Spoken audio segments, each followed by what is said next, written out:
Hey, another good morning to you from Singapore. You know, this place is ranked as one of the most expensive. Actually, it's tied for being the most expensive country in the world, I think, with Hong Kong and Paris. Hong Kong, definitely expensive. Property, expensive. Food is really expensive. But here, food is actually really, really affordable. For example, it's breakfast time right now. Let me show you what I can get for like $3.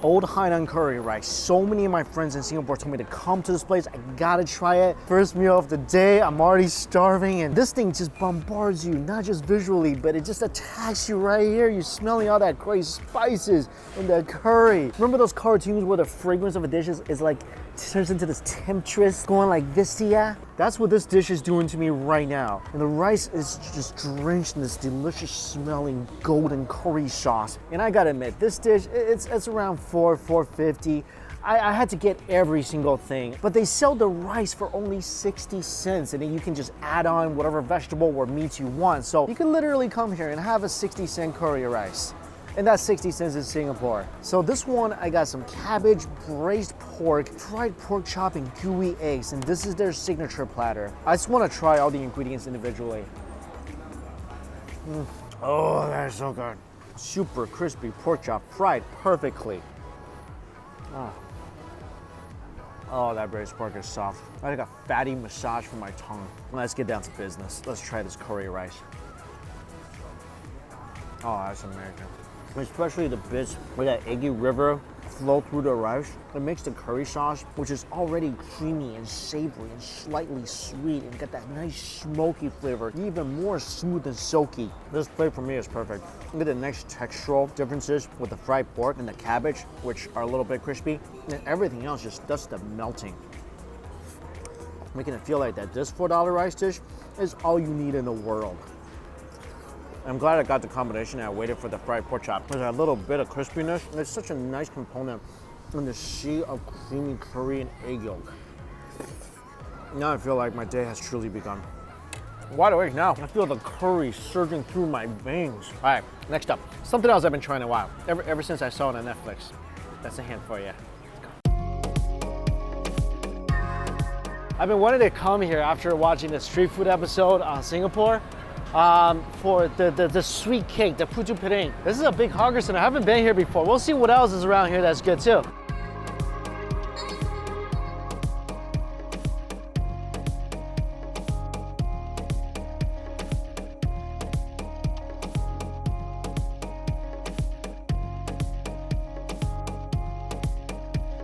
If you've never had Putu Piring before, so it's little rice cakes steamed individually, and it's a really popular sweet dish in Southeast Asia. It's steamed rice flour, usually paired with coconut shavings, pandan leaves, with palm sugar in the middle. That sound good to you? That sounds good to me. This look and smell so good when they were making it, and these cakes cook in like just 5 minutes.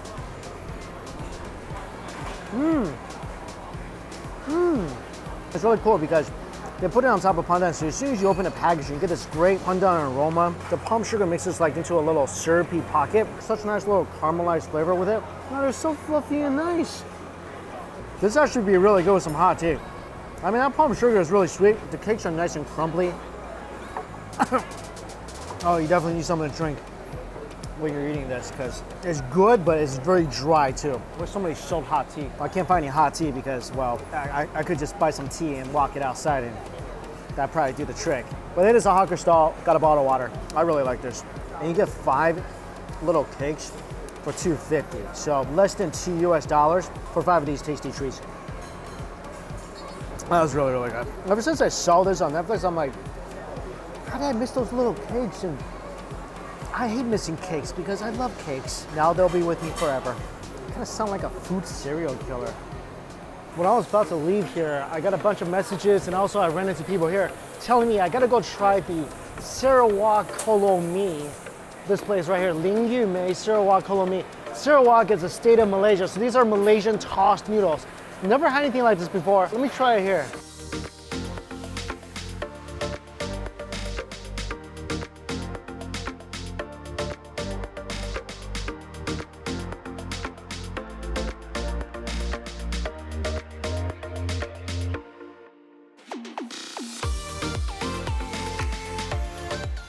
So inside the kolo mi, you got some roasted pork, char siu, you got ground pork, chilies on top. It's not a huge bowl of noodles. The noodles look like wavy ramen noodles. It just got this light broth on the bottom.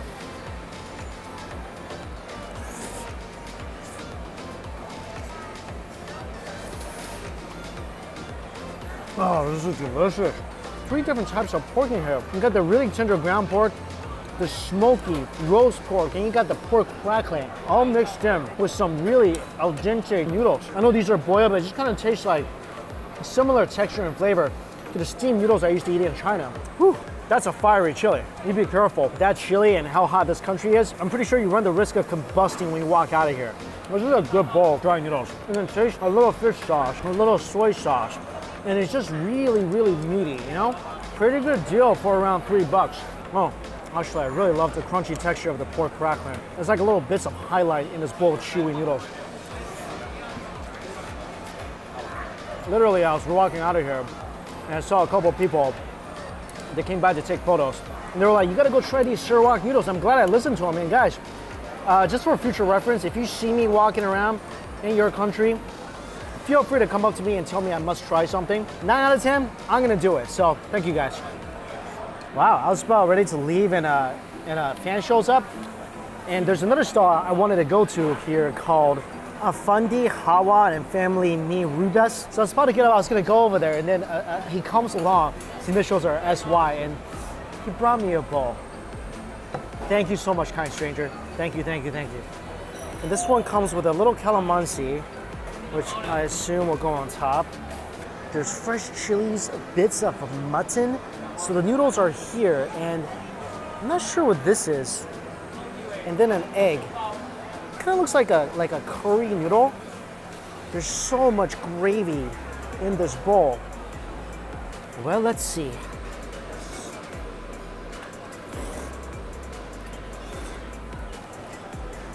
Oh, that's yummy. Oh, this is so good. It's so good. The gravy kind of tastes like it's got some mashed potato or something in there, like kind of starchy. That also gives it a creamy flavor. It's sweet, but not like overly so. You can taste the seafood flavor inside this gravy. You can taste the crab. I think there might be a little shrimp too to give it that sweetness. And again, I have no idea what this is. No. It's like a roasted potato pancake. And as much as I enjoy something really rich, I feel like if it wasn't for the chilies and the crunchy sprouts, this might be even too much for me. Really tasty dish. Probably not the best thing to have after you had like 3 things before this. I feel like after everything I had in this food center, I need like hot tea and some ice cream. So this drink is called Bandung, which is a city in Indonesia, but you cannot find this drink in Bandung. So kind of like, this is like the General Tso's chicken of drinks. So it's rose and milk. Rose syrup and milk. It's tasty? You like this? Yeah? You put carbonated. Oh, yeah, that's good. It's very sweet, but it's good. And it is very cooling on a hot day. Very cooling. Yeah. This thing is really good. Tastes like somebody milked a cow that's been wandering around in a rose garden for like 20 years.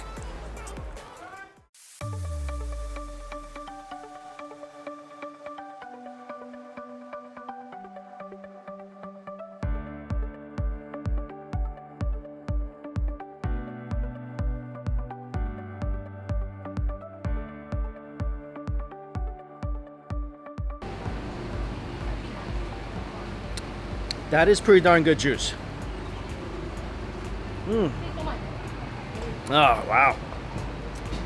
freshest juice I ever got from a vending machine. I'm in Chinatown because I really felt, I was craving a good clay pot rice, and there is a really good one here.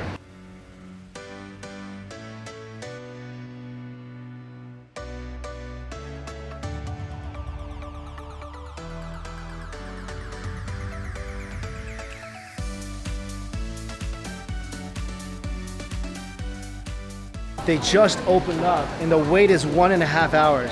So I just put in my order. So Baozai Fun, if you cook it fresh, and you always want them to cook it fresh, it takes about 30 minutes to cook. And right now, 1.5 hours is the wait. So it's like a good place to kill some time. Okay. I love the tea culture in this country.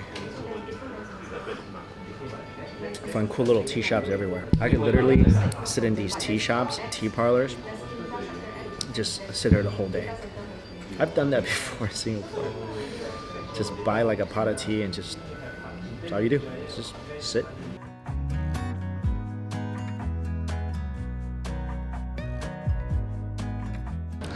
Zodiac chopsticks. Monkey chopsticks.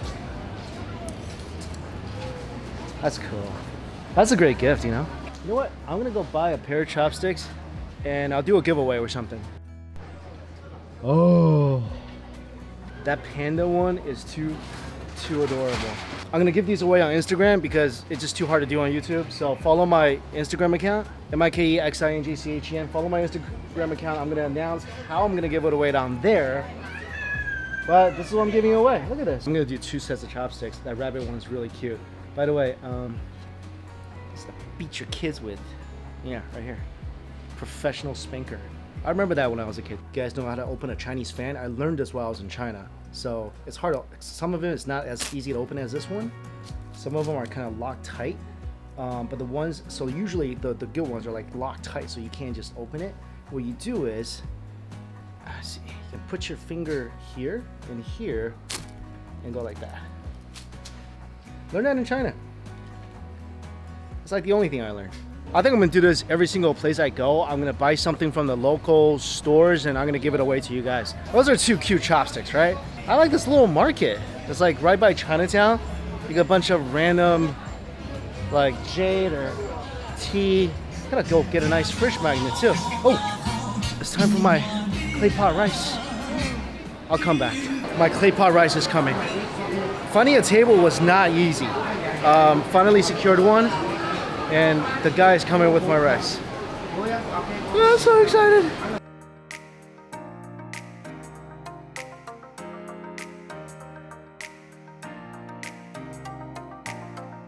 And I got one with everything. Chicken, lapchang, veggies, minced meats. First thing you gotta do is add the sweet soy sauce. And then take your big rice spatula. Oh yeah. Oh my God, the aroma. Oh, you gotta get that sweet soy sauce touching every bits of the rice. And you gotta scrape on the bottom so you get that great crunch that all Baozai Fun is famous for. How good does that look? Oh, by the way, this is oil. So this goes into your clay pot rice, just a little bit for some added fragrance. Don't add too much.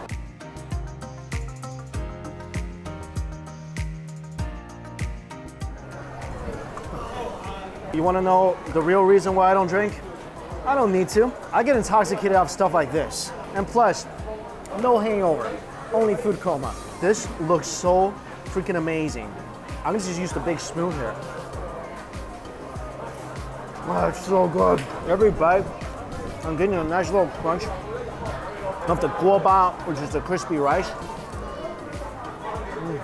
The slight bitterness goes well with a little bit of sweet from the sweet soy sauce. The rice itself, that alone would make this trip worth it. I mean, there's tons of stuff in here, so I just had a little bite of salted fish. When you add the soy sauce, don't add too much. I think what I did was perfect. Right now, just a great balance of savory, sweet, and that deep, rich umami flavor in this clay pot. I love lapchang. Chinese sausage, if you've never had it, it's so good with rice. Chinese sausage is not juicy. It's been smoked. It kind of tastes like a jerky. So it's got a great chew and a nice smoky flavor. I should have got one of these pots for 2. This is a pot for 1. Oh, chicken is tender as well. So all the ingredients in here, little chicken, lapcham, salted fish, everything has a role to play. If you go to a balzai bun place, you don't get a lot of crispy rice on the bottom, they're not doing it right. In this place, almost every bite, you get that great crunch from the burnt crispy rice. And guys, again, like a lot of people are not used to eating stuff that are burnt. That's actually a huge part of balls I find. You need that crispy burnt rice to go snap, crackle, and pop in your mouth. Otherwise, it's not a legit balls I find. This is amazing. Every bite is a surprise. You might get a crunchy vegetable, tender piece of chicken, smoky lapcham or a salted fish, rice cooked from scratch. You also gotta look for places that don't just do it halfway. Some places they pre-cook the rice. You don't want that. So a good balls I find, it's gonna take time to come to your table. It's gonna take at least a good 30 minutes to come to your table. And this place, yeah, it was an hour and a half wait, but come on, 5 Singapore dollars. Around $3.50 for this authentically created clay pot rice. I mean, Singapore is listed as one of the most expensive places to live in the world, but don't listen to people when they tell you the food is expensive. It is not expensive. I mean, every meal, if you have about $3.50, $4, you can eat really, really, really well. And trust me, this is gonna fill you up. So if you've never had this dish before, find a place that serves it and you're gonna fall in love with it. This is one of my all-time favorite rice dishes in the world. Unbelievably satisfying. So learning from my mistake, I should have called in earlier and then showed up when they opened. Then I think I could have got my clay pot rice right away. Otherwise, you're gonna have to just show up and then it's gonna be about an hour and a half. Like this is a Sunday evening and they only open around 4:30, so I'm thinking typically it might not be as busy as today, but yeah, just call in. All right, let's go take a walk. Let's walk around, see what else is out there, maybe grab something sweet. Chinatown is pretty fun at night. Just walking around, trying to burn off that clay pot rice. Got my little Singapore magnet. Another satisfying, amazing food there. As always, guys, all the places I went to listed down below. If you like this video, please hit that like button for me and also click on that little bell thing. I would really appreciate that. Thank you all so much for watching. Until we eat again, I'll see you later.